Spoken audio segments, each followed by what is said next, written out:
जय माता दी friend, welcome है आपका आपके अपने चैनल प्रतिमा रियल विलेज ब्लॉग में। आज मैं आप लोग के लिए बहुत ही प्यारी कहानी एक माँ और बेटे की लेकर आई हूँ।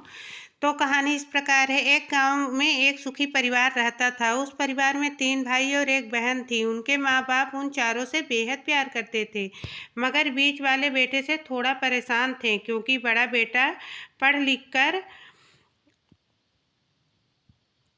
डॉक्टर बन गया और छोटा बेटा भी पढ़ लिख कर इंजीनियर बन गया था। मगर उनका बीच वाला बेटा बिल्कुल गंवार और आवारा ही बनकर रह गया। अब उनके 2 बेटे डॉक्टर और इंजीनियर ने शादी भी कर ली थी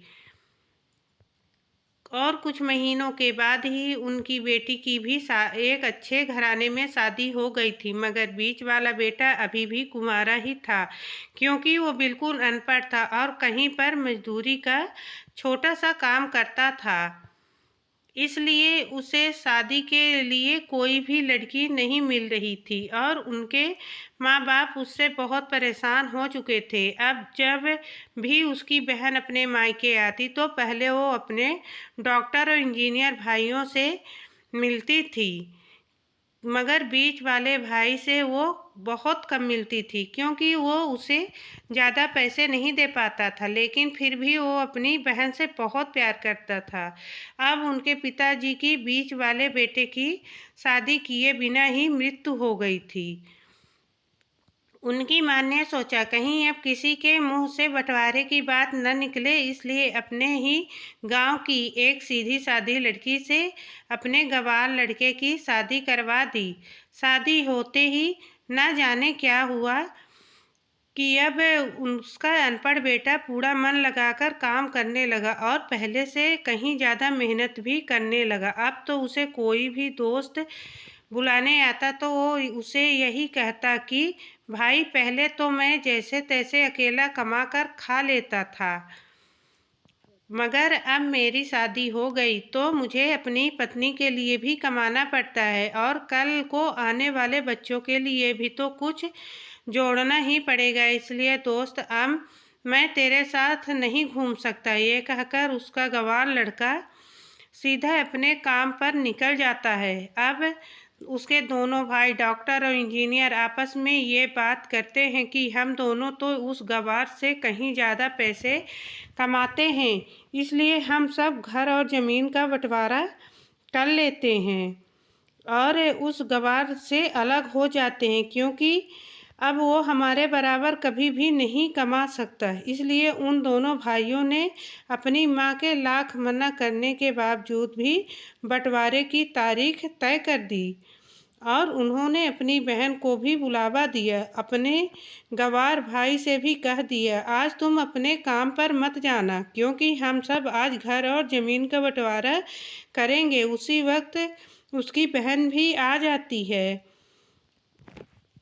तभी उसका गंवार भाई कहता है कि तुम लोग बंटवारा कर लो, मुझे जो भी देना होगा दे देना, मैं शाम को आकर अंगूठा लगा दूंगा। तभी उसकी बहन कहती है, अरे बेवकूफ़, तू तो अनपढ़ ही रहेगा, ज़मीन का हिस्सा तो आमने सामने बैठकर ही होता है। तभी उसके दोनों भाई भी बीच वाले गंवार भाई को उल्टा सीधा कहते हैं। तब उसकी माँ भी उसे कहती है, बेटा आज तू काम पर मत जा, बंटवारा तेरे सामने ही होगा तो ही अच्छा है। उसी वक्त वकील भी आ जाता है। तभी वकील कहता है कि आपका सारा हिस्सा मिलाकर 10 बीघा ज़मीन है और आपका घर है। अब ये बताओ कि किसको कितना हिस्सा देना है, मैं उसी हिसाब से बंटवारे के कागज़ बना दूंगा।